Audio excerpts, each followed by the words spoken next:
Leti, entonces. Ger, cuando vos quieras. Bueno, buenas tardes a todos.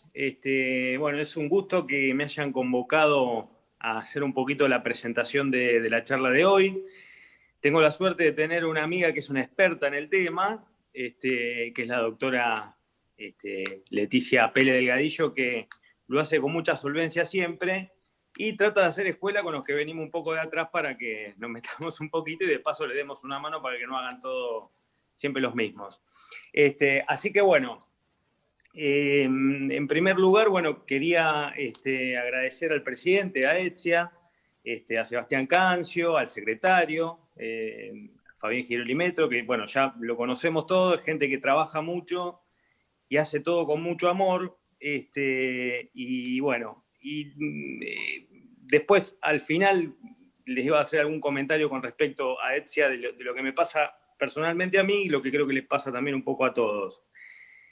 Y bueno, quería hacer una pequeña mención en este día que se dio la casualidad que estamos justo en el Día del Seguro, y bueno, haciendo un poco de memoria, desde el año 1811 con Bernardino Rivadavia, que tuvo la idea de hacer un banco para hacer un mercado de cambios y agregar una compañía de seguros marítimos, y después, bueno, unos años después, se instauró de que el 21 de octubre iba a ser el Día del Seguro. Así que bueno, es una alegría que justo ya estemos en este día.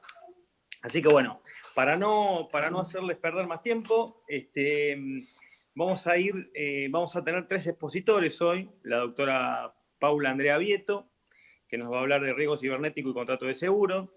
Después, al doctor Martín Lousas, que nos va a hablar de la exclusión de cobertura por falta de licencia de conducir, idas y vueltas de la jurisprudencia. Y después, por último, el doctor Sergio Bloise, que nos va a hablar de riesgo de desarrollo y vacuna de COVID-19. Lo que vamos a hacer, como solemos hacer siempre, es hacer las preguntas al final. Así que si alguien tiene alguna pregunta, ya sea por el chat o después la quiere hacer levantando la mano, las dejamos todas para el final. Así que bueno, en primer lugar les voy a presentar a la doctora Paula Andrea Vieto. Ella es de la Ciudad de Buenos Aires. Es abogada egresada de la Facultad de Derecho de la Universidad de Buenos Aires, diplomada en Derecho de Seguros de la UCES, es especialista en Derecho de Daños de la UBA, tiene una maestría en Derecho Civil Patrimonial de la UCA, con una tesis en elaboración, es secretaria del Instituto de Derecho de Seguros de la UCES y docente en la Diplomatura de Derecho de Seguros de la misma universidad, miembro de AIDA, rama argentina, y por supuesto también miembro de AETSIA. Bueno, el tema de ella es riesgo cibernético y contrato de seguro, así que le doy la palabra a ella para que comience cuando quiera. Bueno, muchas gracias, Germán. Quiero agradecerles muy especialmente a todos por participar de la jornada, a ADESIA por la invitación y también muy especialmente a Fabián Chalometo y a Leticia Pérez Delgadillo, que son quienes organizan estas jornadas y hacen posible que se puedan desarrollar. Como les indicó Germán, vamos a analizar el riesgo cibernético, la protección de datos personales y el contrato de seguro. Les voy a compartir una pantalla con la presentación para desarrollar el tema. Bueno, como ustedes saben, en la actualidad las herramientas digitales se han convertido en una parte indispensable de cualquier negocio, como así también es indispensable para la comunicación entre los particulares. Para que podamos visualizar el ambiente disruptivo en el que estamos inmersos hoy en día, es importante tener en cuenta que en el Foro Económico Mundial se caracterizó a la vigente transformación digital como la cuarta revolución industrial. Este avance tecnológico y el desarrollo de Internet generaron un nuevo riesgo denominado ataque cibernético, al que estamos expuestos tanto los particulares como las empresas. Pese a las grandes inversiones en seguridad informática que realizan las empresas, las violaciones masivas de datos que vulneran el registro de los consumidores continúan incrementándose de manera exponencial día a día. Y esto genera pérdidas millonarias, tanto para las empresas como los terceros que pueden resultar perjudicados. El informe global de riesgo 2020 del Foro Mundial Económico identificó el ataque cibernético entre los mayores riesgos que incrementarán a corto plazo. De esta forma, identificó a la disrupción de operaciones e infraestructuras en el 5º puesto y a los ataques cibernéticos que ocasionan robos o datos de dinero en el puesto número 8. ¿Cuáles son los posibles ataques a la integridad del sistema informático a los que estamos expuestos? Los posibles ataques actuales que conocemos hoy es el malware, que es un secuestro de datos que se realiza a través de un programa dañino que lo que hace es restringir el acceso a determinadas partes del archivo de un sistema. Durante el ataque se encriptan los datos del usuario y no permiten que pueda acceder al mismo. Y lo que se hace es pedir un rescate para que el usuario pueda recuperar sus datos y el pago se debe realizar en la criptomoneda Bitcoin. El ransomware también es un tipo de programa dañino que genera el bloqueo del sistema y no se puede acceder al mismo. El más famoso... Hola, ¿me escuchan bien? Sí, sí, perfecto. Perdón. Uno de los más famosos ataques que se produjeron de este tipo fue el WannaCry del año 2017, que afectó a computadoras de más de 150 países. Y bueno, dada la envergadura del ataque, hoy es imposible determinar cuál es la cantidad de usuarios afectados. En aquel momento, en el momento del ataque, se solicitó a los usuarios que hagan el pago de un rescate a través de Bitcoins para poder recuperar los datos. En aquel momento, el rescate ascendía a unos entre 300 y 600 dólares. En Argentina, en el mes de julio, la empresa Telecom sufrió un ataque cibernético que fue considerado uno de los mayores ataques en materia de seguridad cibernética a nivel local. El ataque generó que los empleados no pudieran acceder a sus cuentas Office 365 y OneDrive, y los hackers pidieron un rescate de 7,5 millones de dólares. La empresa informó que no pagó ningún rescate y que pudo vulnerar el cifrado y poder acceder al sistema, y no se ocasionaron daños tanto para la empresa como para terceros. Otro de los riesgos actuales que generan los ciberataques son robos de la información, destrucción de la información o modificación maliciosa de datos, que se perjudique el funcionamiento del sistema, la ciberextorsión. La ciberextorsión consiste en un acto de intimidación a través de medios informáticos por el cual se intenta conseguir que la víctima realice un acto en perjuicio propio o de un tercero.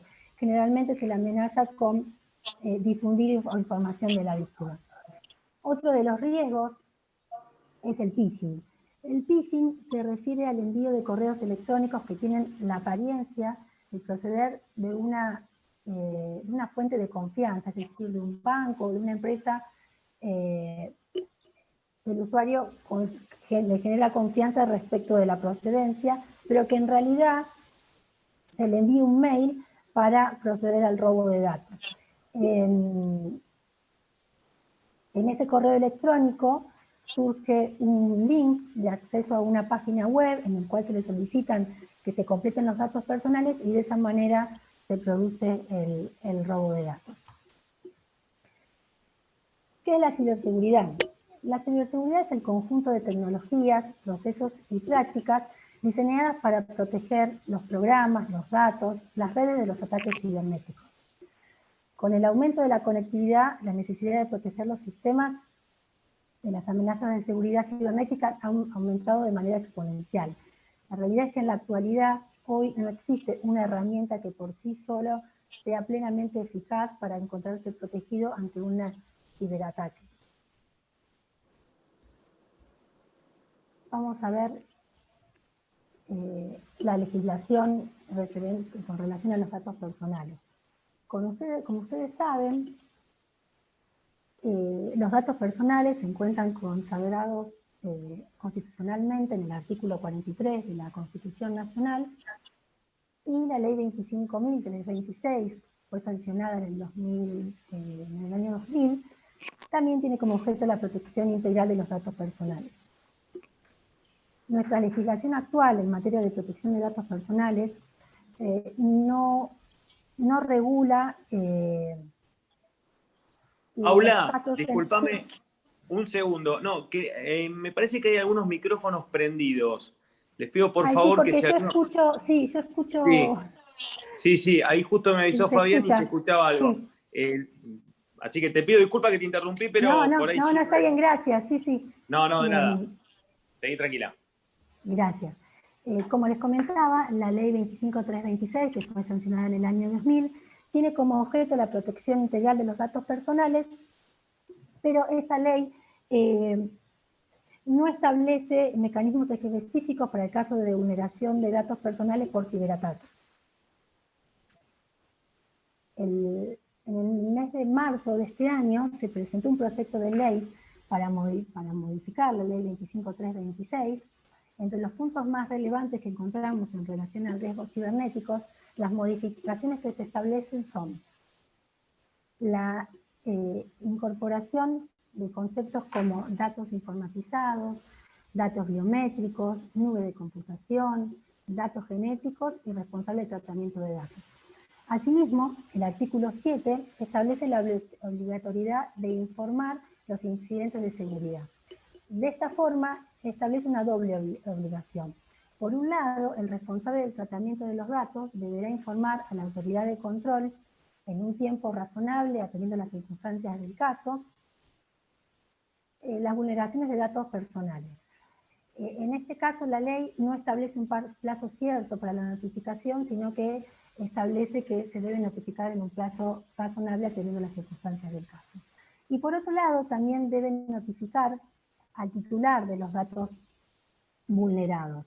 Esta notificación se debe hacer de una forma clara y sencilla, y la notificación deberá contener los siguientes datos: la naturaleza del incidente, los datos personales comprometidos, las acciones correctivas realizadas de forma inmediata, las recomendaciones al titular de datos acerca de las medidas que éste pueda adoptar para proteger sus intereses, y los medios que la empresa pone a disposición del titular de datos para obtener mayor información al respecto.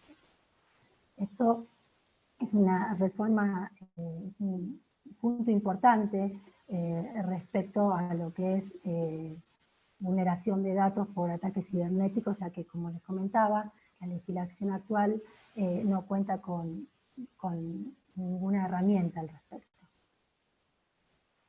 ¿Qué sucede con el derecho comparado? Si nosotros, disculpen, se me pasó, ahí está. Si nosotros comparamos las distintas legislaciones, podemos ver que las legislaciones latinoamericanas son más preventivas que reactivas que las legislaciones de los Estados Unidos o de la Comunidad Europea. Estados Unidos fue el pionero en imponer a las empresas cargas preventivas, como así también multas.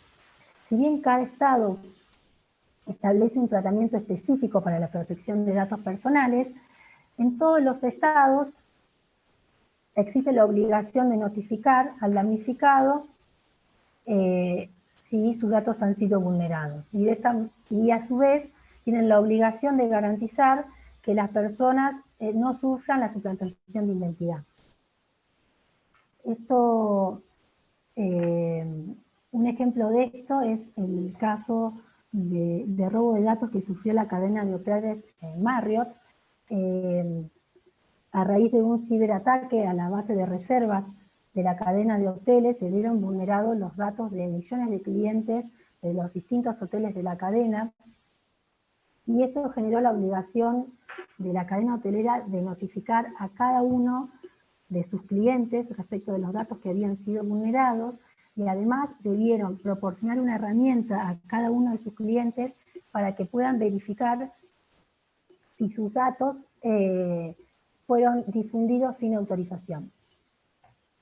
Por otro lado, recientemente en el estado de California se sancionó una nueva ley que entró en vigencia en enero de este año, que establece el derecho de los residentes de California a exigir a la empresa toda información relativa al usuario. Toda la información que la empresa tiene almacenada se la tiene que proporcionar al usuario, como así también el usuario tiene derecho a ver la lista completa de todos los terceros con el cual se comparte su información.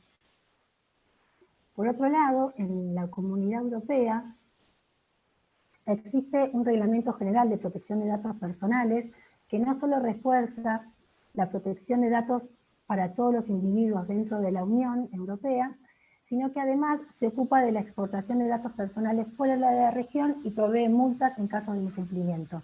Las multas son muy importantes. El reglamento establece multas de hasta un 4% del ingreso anual de la empresa. Y otro dato para destacar respecto del reglamento de la Unión Europea es que establece también que ante un ciberataque las empresas deben informar a los usuarios de los datos que han sido vulnerados y establece un plazo de 72 horas.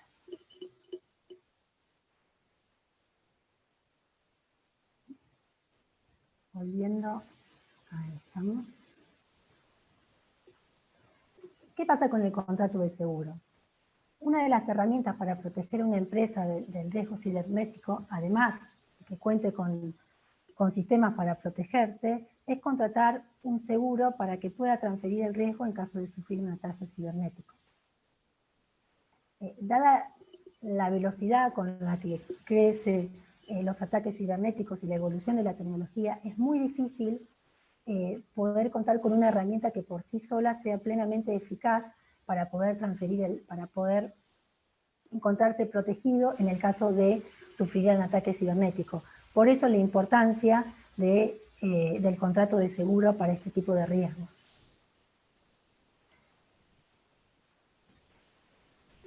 Como decíamos, el ataque cibernético genera infinidad de daños, no solo pérdidas millonarias para la empresa, además de la reputación, daños a la reputación y la interrupción del negocio. Entonces, dada la magnitud y la dispersión de los daños que puede generar un ciberataque, resulta difícil para las aseguradoras poder evaluar el riesgo. Con respecto a esto, hay una novedad, que es una startup israelí denominada Core, que permite a las aseguradoras y reaseguradoras poder medir los riesgos reales y cuantificar el impacto, con la finalidad de poder establecer primas que sean precisas. Esta herramienta permite administrar y cuantificar el riesgo cibernético a través del uso de la inteligencia artificial.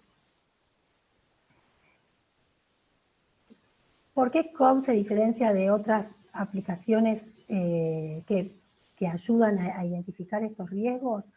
Lo que hace Chrome es monitoriza en tiempo real incidentes en curso, las actividades de ciertos grupos cibercriminales, las amenazas persistentes y los individuos que operan en el ciberespacio. De esta forma, puede identificar los posibles ataques cibernéticos que pueden generar grandes pérdidas y puede desarrollar una tabla de posibles pérdidas anuales. Además, se caracteriza por la gran información con la que cuenta a nivel mundial y también puede disgregar la información por tipo de industria. Entonces, le brinda a tanto las aseguradoras como las reaseguradoras la posibilidad de poder medir el riesgo y poder establecer primas más ajustadas a la realidad. ¿Qué sucede en el mercado asegurador nacional? La Superintendencia de Seguros aprobó dos planes. Uno es el seguro de riesgo cibernético.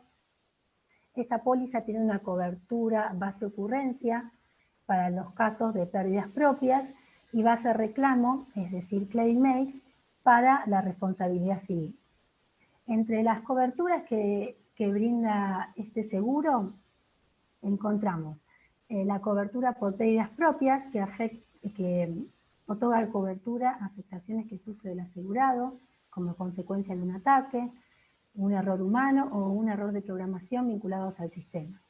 También otorga cobertura de responsabilidad civil del asegurado frente a los terceros como consecuencia de revelación de información confidencial, utilización de software malicioso, virus informático o datos personales que hayan generado una violación de la seguridad de datos. Y por otro lado, el manejo de crisis, que tiene que ver con los gastos que se incurren para la contención y reparación del evento. Dentro de las exclusiones de cobertura se encuentra el dolo y la culpa grave del asegurado, las multas y sanciones pecuniarias, administrativas y daño punitivo, las lesiones corporales, trastornos emocionales o muerte, el phishing, y en el caso que el software haya finalizado el soporte para el fabricante también está excluido, como así también el software sin licencia. Respecto a este tipo de cobertura, es importante tener en cuenta que hay una póliza estándar destinadas a las pymes que tiene una suma asegurada de 200.000 pesos. Por otro lado, también contamos con un seguro de responsabilidad civil por violación de la seguridad de la información.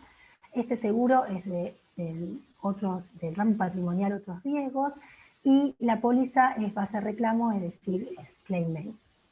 Las coberturas que otorga este seguro son los gastos de defensa, la responsabilidad civil por los daños causados a terceros cuando los datos fueron divulgados, ya sean por fraude de un empleado o por un error o omisión o negligencia, y la gestión de incidentes que tiene que ver con las investigaciones que se realizan para la restitución de imágenes y las sanciones administrativas que se aplican. Estas son las dos pólizas que contamos hoy en el mercado asegurador a nivel nacional. Si bien esto es un gran paso de un largo camino, la realidad es que si comparamos las pólizas con las que contamos hoy en Argentina con pólizas que se comercializan en el resto de Latinoamérica, la realidad es que en otros países están mucho más avanzados con respecto a la comercialización de pólizas en este segmento. Por ejemplo, en Colombia se comercializa un seguro digital para particulares. Este seguro otorga protección para la reputación digital, asistencia psicológica,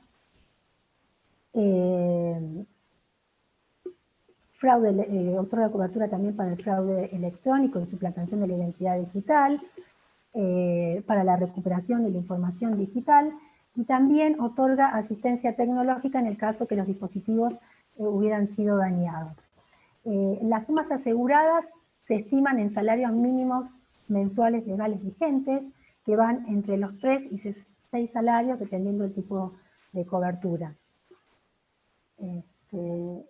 Es importante tener en cuenta que los ciberriesgos son considerados una de las principales amenazas tanto para las empresas como para los particulares, y los obligan a tomar medidas para resguardarse de las consecuencias que puede producir un daño cibernético. Y además, que en el caso que el afectado sea una empresa, no solo afecta a su estructura, sino también a clientes y terceros. Es por eso que esto abre un nuevo reto para el mercado asegurador nacional, para ampliar la gama de ofertas que hoy se comercializa y que este segmento y estas pólizas puedan crecer. Si bien en la Argentina actualmente no hay mucha conciencia respecto a la necesidad de seguros, la realidad es que es importante que el mercado asegurador trabaje en esto para ofrecer posibilidades para que tanto los particulares y las empresas puedan encontrar una cobertura acorde a sus necesidades. Así que bueno, terminé la exposición. Les espero haber sido un poco clara y les agradezco mucho la participación. Bueno, Paula, la verdad que es un tema apasionante, porque uno como que se le abre la cabeza y a la cantidad de riesgos que estamos expuestos y que todavía no sabemos bien cuáles son todo el tiempo. Así que es para seguir pensando en este tema. Muy buena, te agradezco mucho. Después, bueno, pues si hay preguntas, como dijimos al principio, por si alguno entró después, las hacemos todas juntas al finalizar las 3 exposiciones.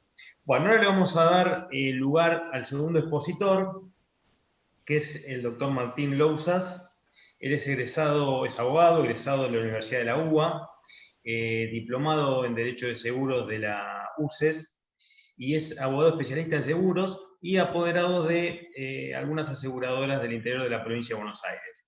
Él es de la ciudad de Azul, y el tema que nos va a explicar es el de la exclusión de cobertura por falta de licencia de conducir, idas y vueltas de la jurisprudencia. Así que, Martín, te damos la bienvenida y te doy la palabra en este momento. Adelante.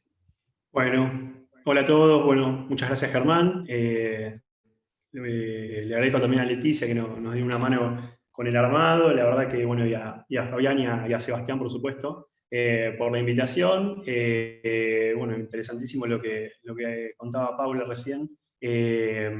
Bueno, sigo yo, capaz que los voy a aburrir un poquito más con algunos temas de jurisprudencia, más al estilo más clásico. Pero bueno, arrancamos con este tema. Se me ocurrió compartirles un fallo local de la Cámara Civil y Comercial de acá de Azul, de este mes, de hace poquito, que nos resultó bastante interesante, sobre justamente un rechazo de una exclusión de cobertura por falta de carnet habilitante hacia una compañía, que bueno, yo sé que inclusive va a generar algunas reacciones de los colegas que representamos a compañías y de los internos de compañías de seguro, no de las mejores reacciones, pero bueno, lo que está bueno es para verlo, para plantearlo, para charlarlo, y para ver de acá a futuro también algunas defensas que creo que fácilmente se podrían articular para contrarrestar este tipo de fallos, e inclusive, comentándolo con algunos colegas y todo, me dicen, para evitar que los jueces legislen en este sentido, dice, porque es como un poco pedir requisitos que la propia ley no pide. Pero bueno, si les parece, les comparto una presentación que tengo, a ver si se puede ver. ¿Se ve bien? Ahí sí. Bueno, paso a la pantalla esa. A ver si... Acá bien, ahí lo voy viendo. Bueno, básicamente por donde arranqué es un poco por repasar puntualmente de acá de la provincia de Buenos Aires, del interior de la provincia de Buenos Aires, algunos fallos que tenemos con un devenir histórico digamos, de las exclusiones de cobertura por falta de carnet habilitante, que si bien uno piensa que podrían ir más o menos siempre en el mismo sentido, la realidad es que no es así, y que tenemos tela para cortar y tenemos diferentes posturas para un lado y para el otro, con fallos y posturas muy tajantes respecto de que, bueno, procede la exclusión si no hay carnet habilitante, y fallos que dicen todo lo contrario, de que son mucho más laxos en ese sentido, y no necesariamente siempre de tribunales diferentes, sino que a veces hasta de la propia Corte en algún momento, la Corte Provincial, y bueno, y puntualmente de la misma Cámara de acá de Azul y de la misma sala, con posturas que hasta no hace mucho iban para un lado y ahora han cambiado, ¿no? Obviamente algunos por circunstancias puntuales y otros no tanto. Pero bueno, hago un breve resumen. Arranco por una postura sumamente tajante e inflexible de la Corte. Este es un fallo que tiene ya algunos años, 30 años pero bueno, es una postura que se ha mantenido y que se ha repetido ahora con algunos cambios en el medio. Conducir con carnet habilitante vencido es lo mismo que conducir sin él. Este es un fallo del año 1990 de la Corte y que se ha mantenido en algunas posturas y se ha retomado ahora. Lo mismo en este caso, ¿no? En Junín también una postura parecida que dice que si la póliza en virtud de la cual se aseguró el rodado incluye en su redacción una cláusula por la cual no corresponde indemnizar siniestros producidos por personas que no estuviesen habilitadas para su manejo, la entidad aseguradora puede válidamente oponerse al pago de las indemnizaciones reclamadas si ha quedado comprobado que el conductor del automotor carecía de carnet habilitante. Situación a la que debe asimilarse a quien conducía con carnet vencido. O sea, esta postura es, si conducís con carnet vencido es lo mismo que si no tuvieras, ¿sí? Ahora vamos a ver después que en otros fallos no lo asemeja a esto, digamos, es exactamente lo contrario. Puntualmente, una postura muy similar, o sea, la Suprema Corte, dice que si la póliza en virtud también incluía esta cláusula, dice que quien carecía de registro habilitante es una situación similar a la que debe asimilarse quien conducía con el carnet vencido, ¿sí? La misma postura. Bueno, azul, y puntualmente la sala que emitió el fallo, sobre el que después voy a ampliar un poco, digamos, sobre el final, y les voy a comentar, y que fue motivo del tema elegido, ¿no? Este es un fallo del año pasado, un tema bastante complejo y complicado acá, en una combi, que dice que, bueno, en este fallo dice que no queda cubierto por el seguro quien emprende el manejo de un vehículo sin poseer carnet habilitante, lo cual es lógico, porque queda abierta la presunción de que no es hábil para el manejo o no reúne las condiciones de edad. Puntualmente en este caso igual había un carnet habilitante, es un fallo bastante conocido acá en la zona, sobre una combi que cruzó una vía y bueno, fue investigada por un tren. Tenía un carnet habilitante, pero no un carnet profesional, y por eso fue el rechazo de la cobertura por parte de la compañía. Como les decía, esta es la misma sala que emitió un fallo ahora en sentido opuesto. En este mismo tenor, bueno, si bien la carencia de carnet de conductor habilitante no implica por sí la existencia de culpa, crea una presunción de impericia y consecuentemente de responsabilidad. Esto es un fallo de Mar del Plata, también de la Cámara. En este mismo tenor, la Corte también, con otro pronunciamiento parecido, del año 2018, como digo, retoma esta postura estricta que ha cambiado en el momento, dice que si la póliza en virtud de la cual se aseguró un rodado, incluye en su redacción una cláusula por la cual no corresponde indemnizar siniestros producidos o sufridos por el vehículo mientras fuere conducido por personas que no estuvieran habilitadas para su manejo, la entidad aseguradora puede válidamente oponerse al pago de las indemnizaciones reclamadas por la víctima de un accidente si ha quedado comprobado que el conductor del rodado carecía de carnet habilitante. Y acá empezamos a ver algunos fallos, por ejemplo este de Cámara en La Plata, con una postura que abre, digamos, diversas posibilidades para que esto no sea tan así. Dice que no queda cubierto por el seguro quien emprende el manejo de un vehículo sin poseer carnet habilitante, lo cual es lógico, pues queda abierta la presunción de que no es hábil para el manejo o no reúne las condiciones de edad, etc. Pero diverso es el caso de quien poseía su carnet, pero había caducado día antes del evento, siéndole otorgada la renovación y ampliación por la comuna respectiva. A diferencia del fallo que habíamos repasado antes, que habíamos visto antes, y era tajante respecto de que quien tiene el carnet vencido se asemeja a quien no tiene carnet, en este caso se dice lo contrario, dice, bueno, no, pero diferente es el caso de quien tenía carnet y le dan una renovación y, bueno, ha pedido esa renovación y tenía carnet y se le venció. Bueno, mismo San Nicolás dice que la falta de carnet habilitante para conducir no deja de ser una infracción administrativa intrascendente por sí para aparejar responsabilidad civil cuando no hubo relación causal determinante del hecho de dañoso. En este sentido también se ha pronunciado la Corte en varias oportunidades, ¿sí? Que dice que la falta de carnet habilitante para conducir configura todo evento una infracción administrativa que no apareja por sí responsabilidad civil cuando no hay relación causal determinante del hecho dañoso, ¿sí? No es tan tajante. Dice que si la impericia, si no fue una impericia grave lo que ocasionó el siniestro, por más que no tuviera carnet, bueno, eso no implica una responsabilidad civil en sí. ¿Sí? Hay varios fallos, yo cité este, pero hay varios fallos en la Corte, de la Suprema Corte, que hablan en este sentido. Allá todavía se fue la Cámara de San Nicolás, que dice, no puede presumirse una falta de habilidad en la conducción del ciclomotor por la mera carencia del carnet habilitante. Si bien la existencia del mismo implica una presunción de que su titular se encuentra capacitado para ello, atento a los exámenes que se exigen como previos a su otorgamiento, no puede, por el contrario, deducirse que su carencia implica inhabilidad en tal sentido. Una cosa no implica la otra. La existencia del carnet puede configurar una presunción a favor de su titular, pero a la inversa su carencia nada puede hacer presuponer.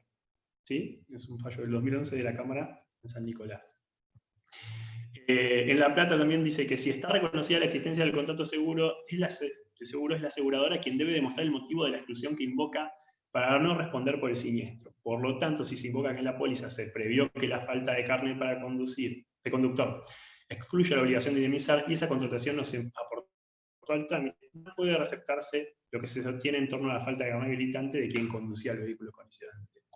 Y en ese sentido, un poco para, digamos, poniendo la carga sobre la aseguradora de probar esto, se pronuncia la Sala 2 de Azul, en el fallo Méndez con Gallastegui, que es un rechazo a la exclusión de cobertura por falta de carnet habilitante, básicamente por dos motivos. Un incumplimiento de la aseguradora del deber de información para con el asegurado, o sea, pone en el centro de del fallo y en cuanto al rechazo de la exclusión de cobertura a la Ley de Defensa del Consumidor, y el incumplimiento de su obligación de buena fe en la instancia previa a la celebración del contrato. ¿Sí? Bueno, nos adentramos un poquito en este fallo, y les voy leyendo, si bien yo cité algunos puntos, les voy leyendo algunas cuestiones que les voy desarrollando yo con el apunte que tengo acá, sobre lo que dice. Bueno, es una exclusión de cobertura planteada justamente por la falta de carnet habilitante. En este caso, el conductor nunca tuvo carnet habilitante. O sea, es una moto y nunca tuvo un carnet de conducir, no es que lo tenía vencido ni nada por el estilo.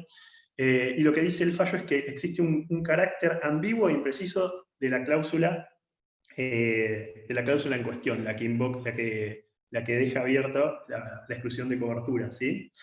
¿Por qué dice esto? Porque dice que no prevé lisa y llanamente que la ausencia de licencia de conducir habilitante por parte del asegurado conductor importa la exclusión de cobertura, sino que emplea el vocablo persona, lo que podría sugerir que alude a los supuestos en el que el vehículo ha sido conducido por terceros, distintos del asegurado. Y además refiere a la categoría de vehículo, lo que exige efectuar una interpretación extensiva, por más evidente que pueda parecer, para incluir la hipótesis de ausencia de licencia o licencia vencida.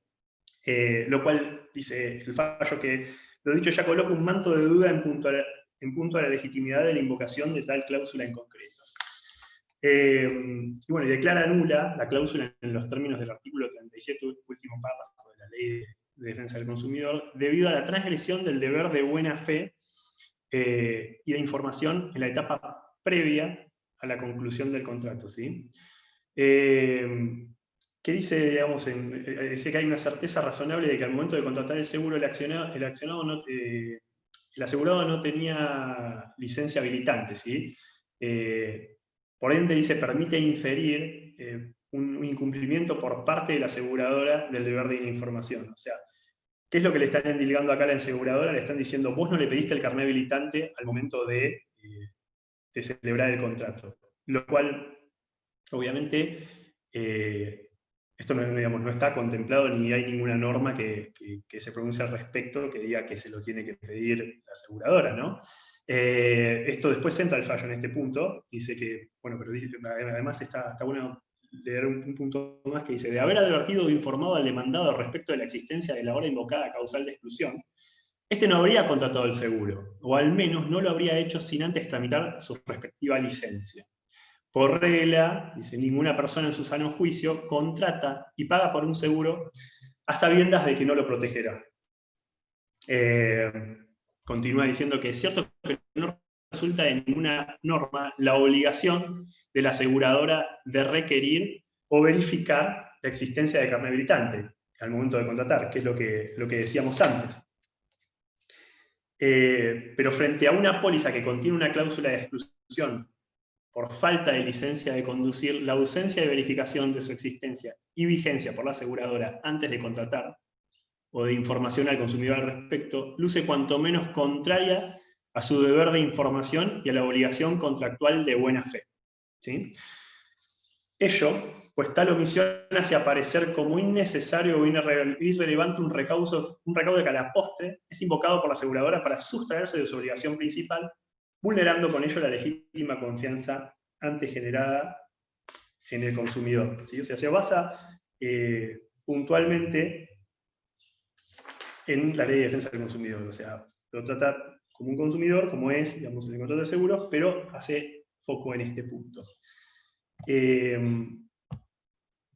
Puntualmente respecto del accionar de la compañía, es incluso la omisión de la compañía aseguradora o su productor de efectuar tal verificación es potencialmente hábil para generar o reafirmar la errónea convicción del consumidor de que la existencia de un carnet de conducir vigente es irrelevante para la operatividad del seguro.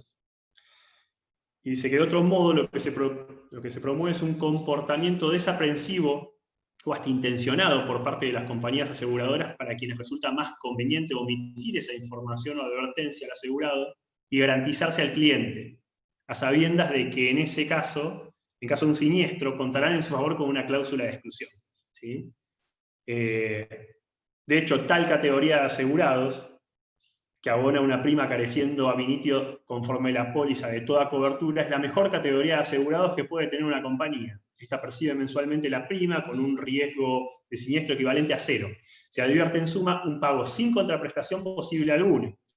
Un abuso por parte de la compañía aseguradora que se beneficia con el desconocimiento o inadvertencia del asegurado de que la ausencia de carnet de conducir, o lo que es lo mismo, la existencia de un obedecido, impide acorde a la póliza toda cobertura. O sea, lo que está diciendo es, vos estás celebrando un contrato, vos estás vendiendo un contrato, sabiendo ya de entrada que no lo vas a cubrir. Entonces, esto es lo que sanciona el fallo, ¿no? Esta conducta es la que sanciona el fallo, y por eso la rechaza la exclusión, ¿no?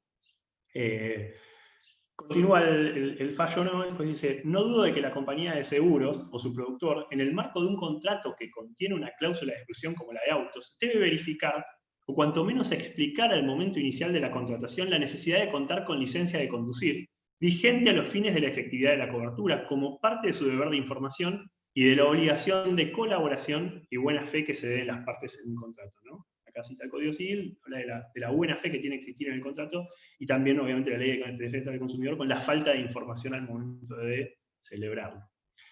Y continúa, dice, entiéndase bien que no se trata de hacer pesar sobre la compañía aseguradora o su productora el incumplimiento por el asegurado del deber de tramitar la licencia, sino requerir de ellos, como derivado de su deber de información e imperativo de buena fe y colaboración para su co-contratante, y paralelamente de solidaridad social para con las eventuales víctimas, porque habla después de la responsabilidad social del seguro, el cumplimiento de una gestión mínima, de fácil realización, que además resulta razonable y ajustada al servicio que se presta. Acá entramos después en la discusión si están legislando o no con este fallo, ¿no? Porque nada dice la ley que lo tiene que pedir.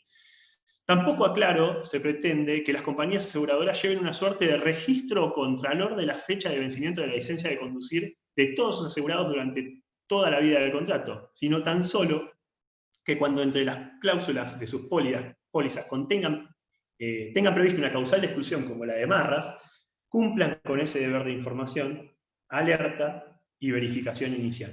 ¿Sí?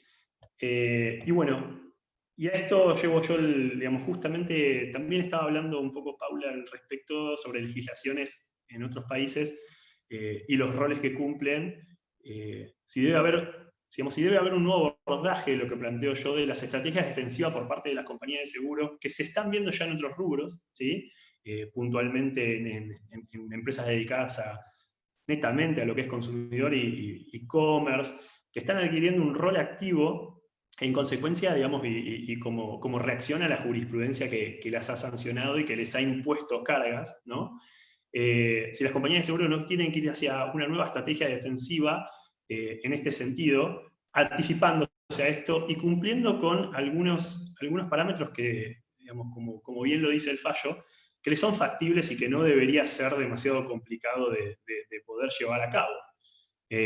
Como por ejemplo, pedir un carnet habilitante al momento de celebrar el contrato, de contratar, de emitir esa póliza, o quizás, ¿por qué no?, de algún tipo de aplicación que le permita al asegurado, que le emita al asegurado un aviso sobre el vencimiento de su licencia, o claramente, quizás algún tipo digamos, de póliza donde al inicio se le explique claramente y el asegurado preste conformidad de maneras más ayornadas, más modernas, sobre que entendió los motivos por los que se los cubre y por los que no. Porque en contraposición con esto, ha habido y va a seguir habiendo fallos que basado en la ley de consumidor y no quizás tanto digamos, en los parámetros de la ley de seguros, que ya quedó un poco en algunos puntos desactualizado al momento que vivimos, va a seguir habiendo fallos condenatorios y se van a seguir abriendo puertas con cuestiones que se pueden fácilmente subsanar, ¿no?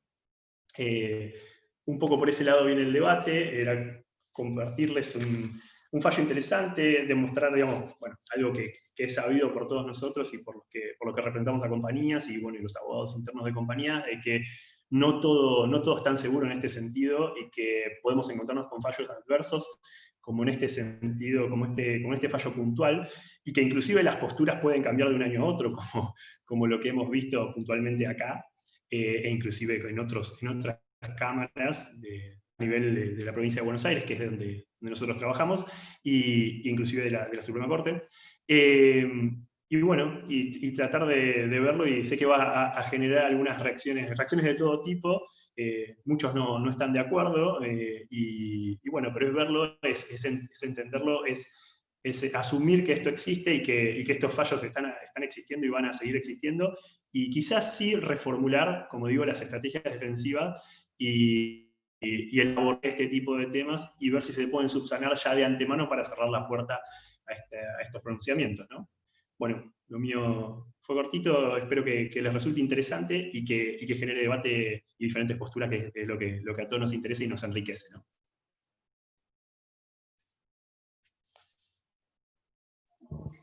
Bueno, muy bien, Martín. ¿Me escuchan ahí? Perfecto, sí. Bien, bien. Bueno, Martín, excelente. La verdad que es un tema muy interesante, y nos viniste con el pan fresquito. Recién salido del horno. Yo me anoté una preguntita para hacerte, pero te la hago al final. Bueno, ahora le vamos a dar, bueno, te felicito, la verdad que es muy buena. Le vamos a dar lugar al doctor Sergio Bloise, que él es de San Juan, acá haciendo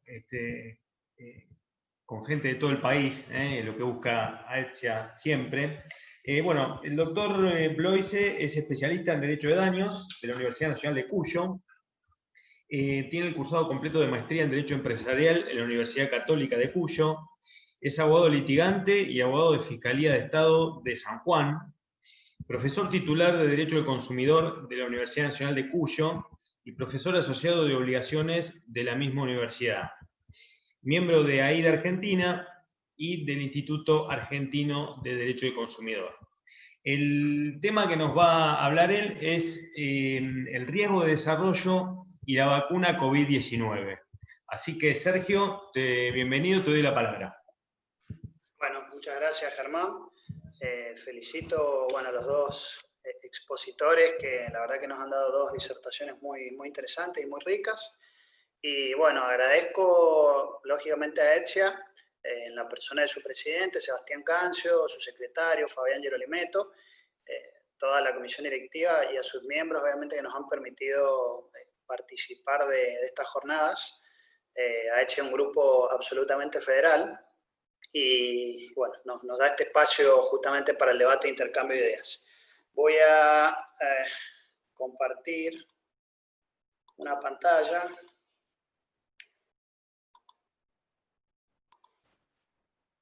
¿Se ve ahí? Bueno. Sí, se ve perfecto, ¿eh? Vamos a ir para atrás, ahí estamos. El tema que elegí para exponer muy sintéticamente hoy tiene que ver con bueno, un tema que excede un poquito el marco del derecho de seguros. Bueno, hemos aprendido bastante ya de seguros con las dos charlas anteriores, y ahora vamos a entrar en un temita que tiene que ver un poco con... está inserto en el marco o en el contexto de la responsabilidad por productos elaborados.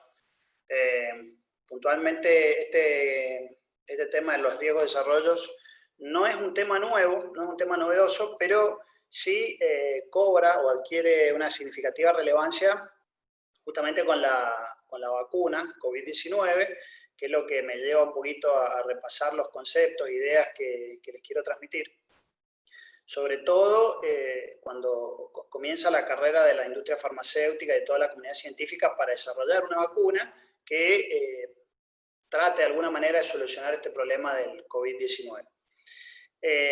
Son varias las dudas que se presentan con relación a este tema, sobre todo teniendo en cuenta la rapidez con la que se está trabajando en la industria farmacéutica y en toda la comunidad científica,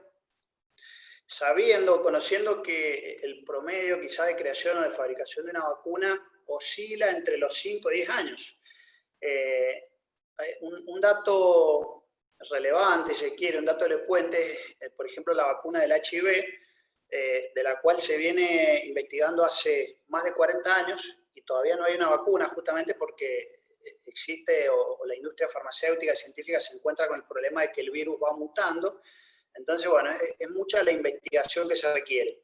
Y en este caso, bueno, no vamos a hablar de las fases, obviamente, que se requieren para elaborar una vacuna, simplemente mencionar que se habla de hasta 4 fases, fase 0, fase 1, fase 2, fase 3, según las distintas experimentaciones que se vayan haciendo, tanto en animales como in vitro, o finalmente en seres humanos, en personas, obviamente. Pero, bueno, es significativo el proceso, lo acelerado del proceso de la investigación de la vacuna de COVID-19. Bueno, en este contexto podemos decir que los riesgos de desarrollo son casos de daños, ¿sí? Porque partimos del presupuesto fáctico de que existe un daño ocasionado por un producto defectuoso. Ya vamos a ver qué significación tiene el producto defectuoso en nuestro derecho y en la legislación comparada. Entonces son daños ocasionados por un producto defectuoso, pero con la particularidad de que al fabricante le resulta imposible conocer la potencialidad dañosa del producto, porque el defecto, o el vicio si se quiere, no es detectable, no puede ser detectado de acuerdo al estado de los conocimientos científicos y técnicos existentes en el momento en que el producto elaborado se coloca en el mercado de consumo masivo. Es un tema complejo y de difícil solución, ya vamos a ver por qué. Porque si bien la doctrina, la jurisprudencia y la legislación han regulado el tema, en casi ningún lado se han puesto de acuerdo. Tuve un retorno ahí, no sé si me escuchan bien.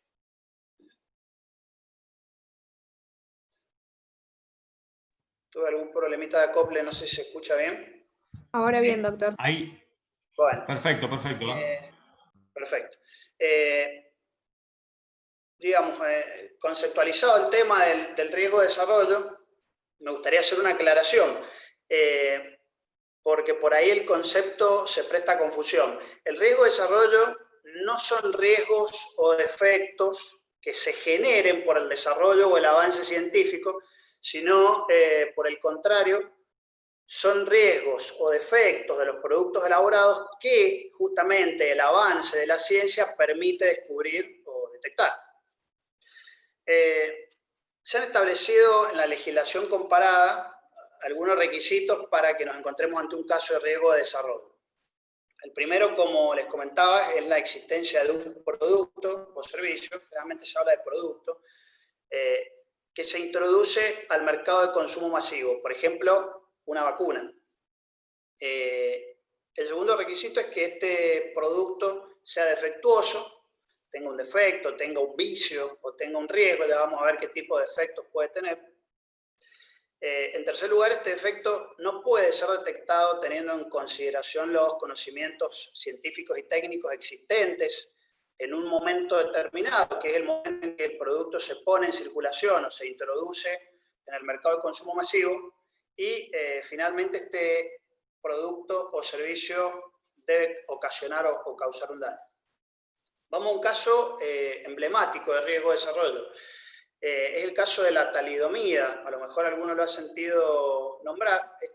La talidomida es un medicamento que se comercializó en la década de los 50, los 60, sobre todo en Alemania, donde la comercialización fue masiva. En toda Europa, en realidad, fue muy masiva la venta de este medicamento. Y tenía como principal objetivo ser un sedante o combatir las náuseas en mujeres embarazadas. Lo que no se sabía en el momento en que el medicamento se puso en circulación era que tenía en sí un defecto que generó a la postre y ocasionó muchísimos daños, porque los bebés que empezaron a nacer nacían con malformaciones físicas. Entonces, ¿por qué decimos que este es un caso emblemático de riesgo de desarrollo? Justamente es un caso de riesgo de desarrollo porque en el momento en que el producto y el medicamento se comercializó, ese defecto no se conocía. Y cuando empezaron a nacer los bebés, al año, a los 9 meses, al tiempo, se estableció la relación causal entre las malformaciones físicas y el defecto de ese producto.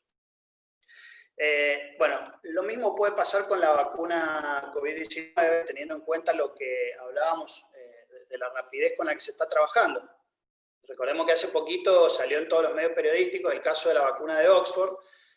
Se tuvo que suspender se tuvieron que suspender las pruebas justamente porque un voluntario tuvo un posible efecto secundario derivado de la vacuna que se llamó mielitis transversa. Bueno, obviamente ahora la investigación se ha reanudado, pero es un llamado a atención. Pongo otro ejemplo para que se termine de comprender el concepto y de qué se tratan estos riesgos de desarrollo. Supongamos que dentro de 10 o 15 años nos enteramos que el uso de teléfonos celulares ocasiona problemas o enfermedades neurológicas. Hoy no tenemos conocimiento de que así sea, pero en caso de que esto se descubra el día de mañana, efectivamente la telefonía celular va a ocasionar daños, lesiones a las personas. Creo que todos usamos teléfonos celulares, pero si nos posicionamos hoy en día, en el año 2020, esos daños o esas posibles lesiones son una consecuencia imprevisible, ¿sí? Hoy no tenemos certeza científica de que esto pueda llegar a suceder. Sin embargo, si efectivamente se descubre, va a haber causación, va a haber relación causal entre el uso de la telefonía celular y los posibles daños neurológicos, pero, como digo, esta consecuencia hoy es imprevisible. Bueno, los requisitos los mencionaba recién. Acá solamente quiero poner de relevancia la diferencia que existe entre el derecho argentino y la legislación comparada, puntualmente la legislación de la Comunidad Europea. En Europa existe la Directiva 85/374, que no sé si todos conocen, pero las directivas son normas que emanan directamente de la propia Comunidad Europea y cuya finalidad es establecer políticas para que sean adoptadas por todos los Estados miembros de la Unión. Pero luego cada uno de los países de la Comunidad Europea tiene que adecuar sus legislaciones internas a esa normativa que es una normativa supranacional. Esta directiva 374 del año 85, que es considerada, digamos, la tendencia en materia de responsabilidad de productos elaborados a nivel mundial, como digo, difiere bastante de la legislación argentina porque regula la situación de los productos elaborados en más de 16 normas, mientras que en Argentina lo tenemos regulado en un solo artículo, que es el artículo 40 de la Ley de Defensa del Consumidor. Y en Argentina el tema de los productos defectuosos, como les digo, se plasma tanto en el artículo 40 de la Ley de Defensa del Consumidor y en el artículo 1757 del Código Civil, que arrastran la terminología del anterior 1113 del Código de Vélez, refiriéndose al daño causado por el riesgo o vicio de las cosas. La normativa europea, con un sentido un poco más avanzado, habla del daño ocasionado por el defecto de los productos, no hace referencia al riesgo o vicio de la cosa. Bueno, avanzo un poquito. Acá, como les comentaba, bueno, la directiva de la Comunidad Europea establece la regulación casi global sobre los defectos de los productos, pero acá lo importante para entender es el problema que se presenta o que surge con los riesgos de desarrollo, porque, como decimos, un defecto que no puede ser detectado cuando el fabricante coloca el producto en el mercado de consumo masivo. Entonces, ¿cuál es el dilema que se presenta? El dilema que se presenta básicamente es resolver si podemos hacer responsable o no al fabricante por esos defectos. La idea es establecer si el riesgo de desarrollo puede servir como un eximente de responsabilidad, a la responsabilidad objetiva, o no se puede utilizar como un eximente de responsabilidad. En la Comunidad Europea, con la Directiva 374, se establece como un eximente de responsabilidad. Si ustedes ven ahí en pantalla, el artículo 7 de la directiva, en el inciso E, establece como eximente de responsabilidad para el fabricante que no responderá siempre que pruebe que en el momento en que el producto fue puesto en circulación, el estado de los conocimientos científicos y técnicos no permitía descubrir la existencia del defecto. Traje a colación la directiva 374 porque fueron justamente dos los aspectos que más se discutieron al momento de su elaboración. Uno fue la posibilidad de establecer topes a la responsabilidad del fabricante, y el otro fue justamente el de los riesgos de desarrollo. Es un tema tan complejo que generó lobbies para un lado y para el otro, y que ocasionó que la directiva comunitaria casi se terminara frustrando porque los países no se ponían de acuerdo sobre si establecer o no un eximente de responsabilidad. ¿Cómo se solucionó? El tema se solucionó justamente con una solución de compromiso. ¿Qué significa esto? Significa que si bien el riesgo de desarrollo es en principio un eximente de responsabilidad, los Estados miembros de la Unión Europea pueden prescindir de este eximente en sus legislaciones internas y establecer de igual manera la responsabilidad del productor en un caso de riesgo de desarrollo.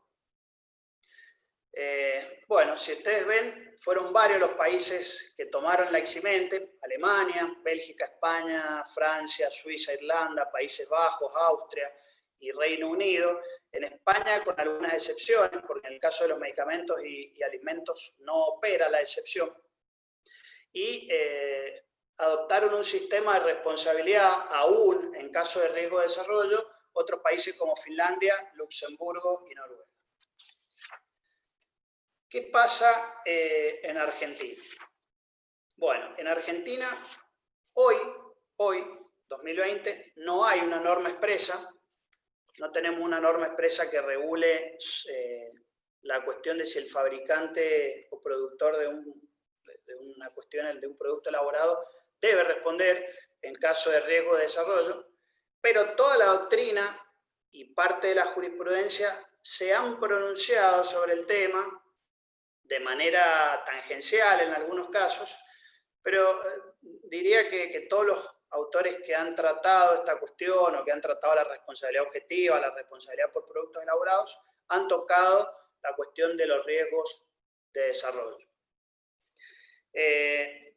No me voy a explayar demasiado en todas las opiniones doctrinarias porque, bueno, quiero hacerlo bien breve y bien conciso al tema.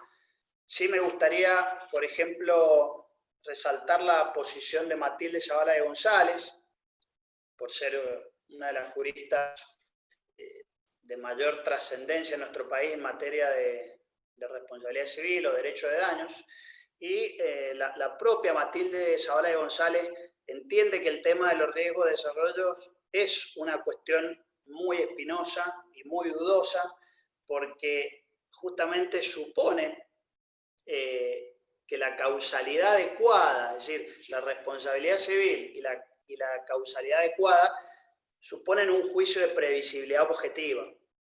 Y justamente en el caso de riesgo de desarrollo, el productor o el fabricante no puede prever, de ninguna manera puede suponer los daños que se pueden llegar a ocasionar con el producto elaborado que coloca en el mercado. Se trataría de un caso, dice Matilde Zavala de González, de un caso donde hay causalidad desde las ciencias naturales, pero no causalidad jurídica, porque justamente el Código Civil y Comercial solamente permite imputar responsabilidad cuando las consecuencias sean previsibles. Bueno, finalmente, como les comentaba, la jurisprudencia argentina también ha tocado el tema de los riesgos de desarrollo, aunque de una manera tangencial, como les decía, porque se han pronunciado muchos tribunales sobre la cuestión, pero no ha existido ningún caso, por lo menos que hayamos encontrado, donde se haya planteado esta defensa de manera precisa, desarrollada por el demandado, y mucho menos un caso donde haya sido probado el riesgo de desarrollo. Este es un caso, por ejemplo, de la Cámara Nacional de Apelaciones en lo Comercial, Sala D, promovido por un grupo de consumidores contra una empresa de alimentos para reclamar una indemnización por contaminación que sufrieron estos alimentos por plomo. No se trata estrictamente de un caso de riesgo de desarrollo porque no hay un defecto, digamos, que no haya podido ser conocido en el momento de puesta en circulación del producto, sino simplemente se trata más bien de un producto contaminado. Pero, no obstante ello, el tribunal se pronunció sobre los riesgos de desarrollo, diciendo que en este caso no se interrumpe el nexo causal adecuado entre el producto y el daño. Este caso que tienen en pantalla es quizás el más interesante, a mi juicio, del derecho argentino. Fue justamente una demanda promovida contra un laboratorio conocido, una industria farmacéutica, y se trató de un caso en que un consumidor que tenía hipotiroidismo, privación de visión y pérdida de fuerza muscular, demanda al laboratorio por considerar que todas estas lesiones o secuelas fueron consecuencia de la ingesta de un medicamento fabricado por la farmacéutica. El juez en este caso hizo lugar a la demanda y condenó al laboratorio al pago de una indemnización. ¿Cuál fue la particularidad de este caso? La particularidad fue que este medicamento se comercializaba en Argentina con un defecto de información, ¿sí? El prospecto no informaba sobre las posibles secuelas o efectos secundarios de la medicación, pero en otros países el medicamento se comercializaba con otro nombre y la información sí estaba clara, ¿sí? La información de los prospectos del medicamento en otros países sí eran significativas en cuanto a las contraindicaciones y los síntomas que podían presentar quienes consumieran ese medicamento.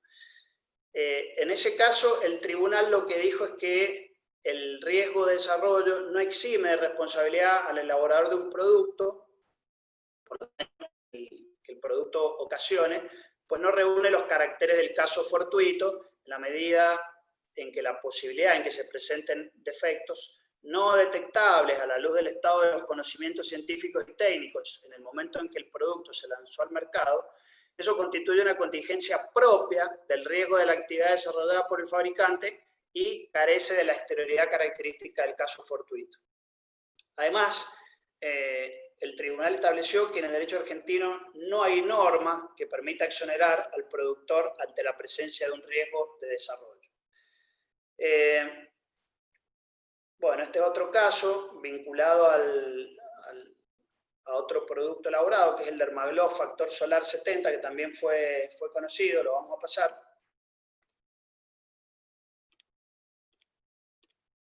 Para llegar finalmente a un proyecto de ley que ha sido sancionado, tiene media sanción reciente por la Cámara de Diputados, donde justamente se habilita a que los futuros contratos que celebre el Estado Nacional con la industria farmacéutica incluyan cláusulas que hoy no están contempladas en la legislación argentina para la compra de insumos médicos. Son cláusulas de prórroga de jurisdicción a favor de tribunales arbitrales y judiciales con sede en el extranjero y cláusulas de indemnidad patrimonial para la industria farmacéutica que justamente exige este tipo de contratos para proveer de la vacuna COVID a los diferentes países. Esta normativa se ha declarado, por lo menos con la media sanción, falta obviamente el tratamiento en el Senado, pero declara de interés público la investigación, desarrollo y fabricación de vacunas.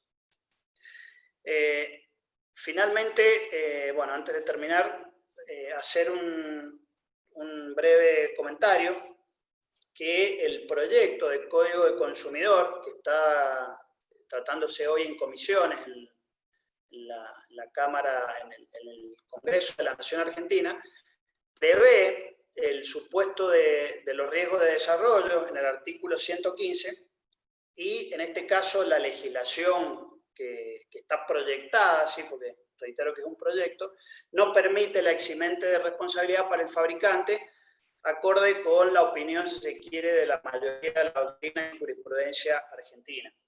El artículo 115 del proyecto de Código de Consumidores establece que no exime de responsabilidad la circunstancia de que el estado de los conocimientos científicos y técnicos existentes al momento de puesta en circulación del producto o servicio no hubiese permitido apreciar la existencia del defecto. Bueno, el debate está abierto, la cuestión no está cerrada para nada. Sí, me gustaría dejar como reflexión que en situaciones excepcionales como la que estamos viviendo, se requieren soluciones excepcionales, pero sin desproteger a las víctimas. Por ahí, bueno, las cláusulas de indemnidad patrimonial para los laboratorios no son la única solución posible. Existen otras alternativas. Existe la posibilidad de aseguramiento, existe la posibilidad de pensar en fondos de garantía, con fondos provenientes de los propios laboratorios. Hay autores que han propuesto que estos fondos de garantía puedan nutrirse de multas que establecen los organismos de defensa del consumidor o incluso del propio daño punitivo.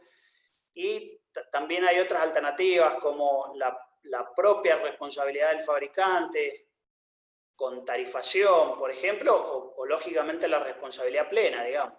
La cuestión, como digo, no está cerrada. Bueno, les agradezco a todos la atención.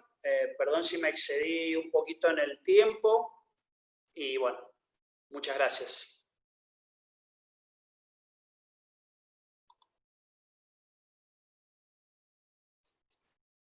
Bueno, sí, también ahí.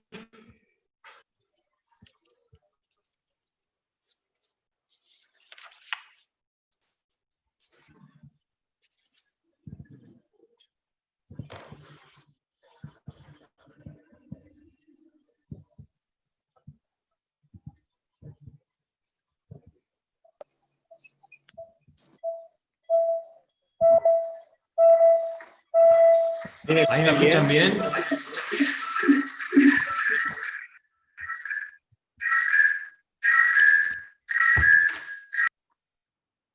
Ahí están. ¿Ahí me escuchan bien?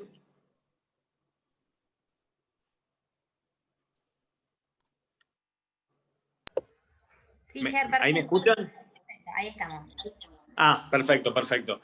Bueno, excelente exposición.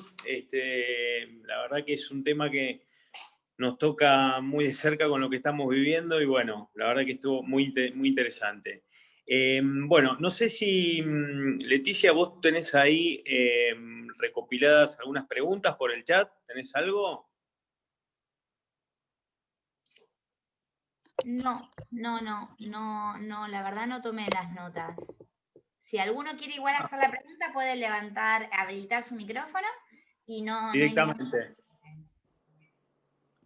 Perfecto. Bueno, no sé si alguno quiere hacer alguna preguntita.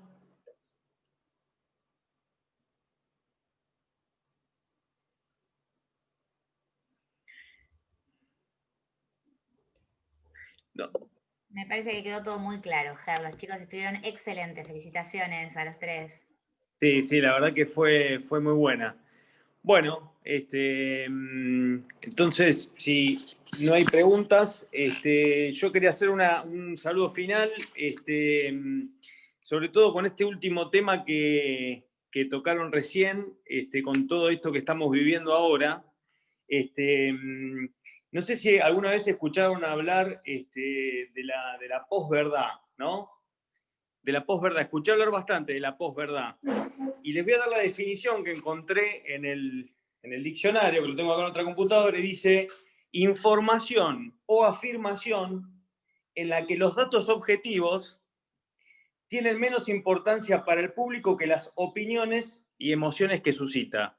¿Les suena a la cantidad de información que recibimos siempre, y sobre todo desde marzo de este año, en donde las emociones de las personas, donde me incluyo, a veces tienen más fuerza que los datos objetivos? ¿A qué vengo con esto?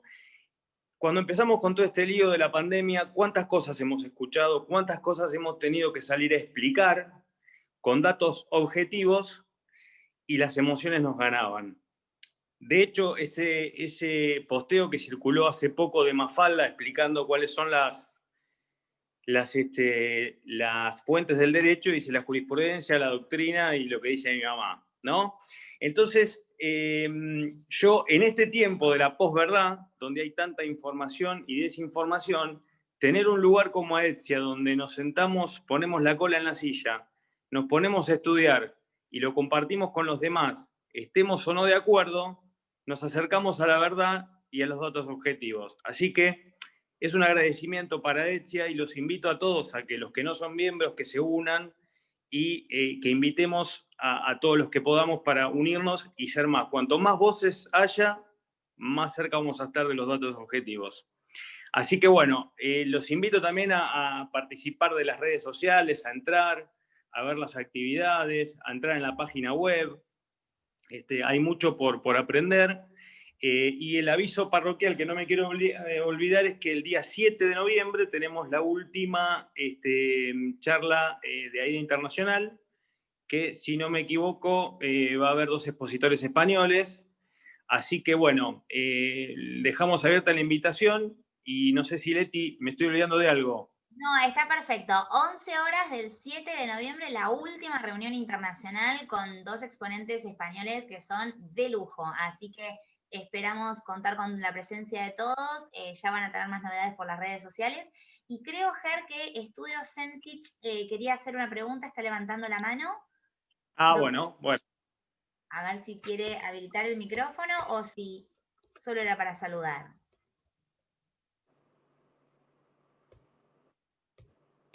No, quizás solo quería saludar, porque le escribí por el chat, pero tampoco lo ha visto. Así Hola. que bueno. Ay, sí.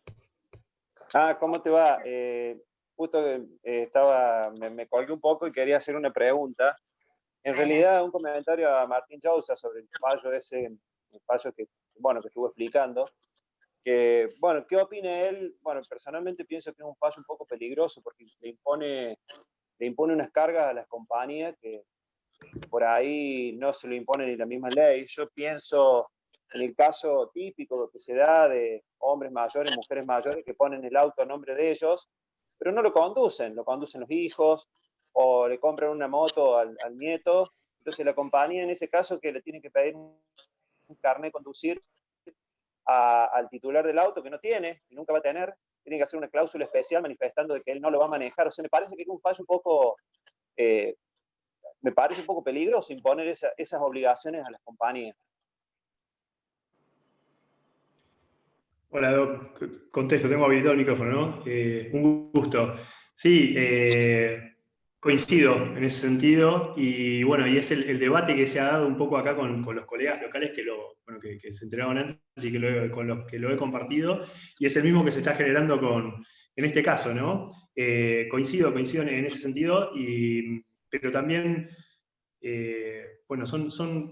son posturas que se están dando y que no es la única, hay similares, donde se le atribuyen cuestiones y requisitos a las compañías de seguros. Algunos pueden ser fácilmente solucionables y creo que en eso también sería una buena estrategia, y es para debatirlo, ¿no? Pero tomar la iniciativa por parte de las compañías en intentar acotar el margen, ¿no? Y tomar un rol activo, ¿no? Que demuestre ocupación al respecto, y va a ser también seguramente más defendible la postura de las compañías cuando digan, y cuando contestemos, ¿no? A los que estamos contestando siempre por compañías de seguro, cuando digamos, mira, yo cumplí con todos los requisitos posibles e hice más también, pero hay cuestiones que no se pueden contemplar, ¿no? Pero sí, en definitiva coincido en ese punto de vista.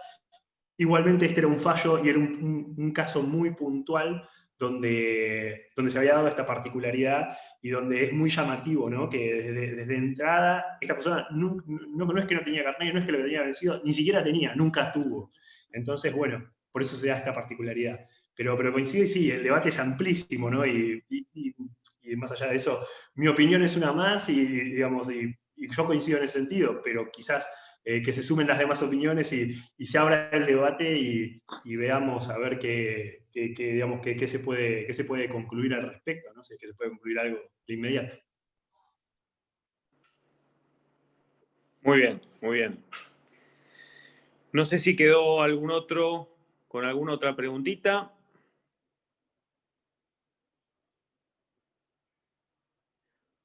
Bueno, siendo que ya va casi 1 hora y media y le agradecemos la paciencia a todos, pero bueno, la verdad que fueron unos temas muy buenos y nos enriquecieron un montón.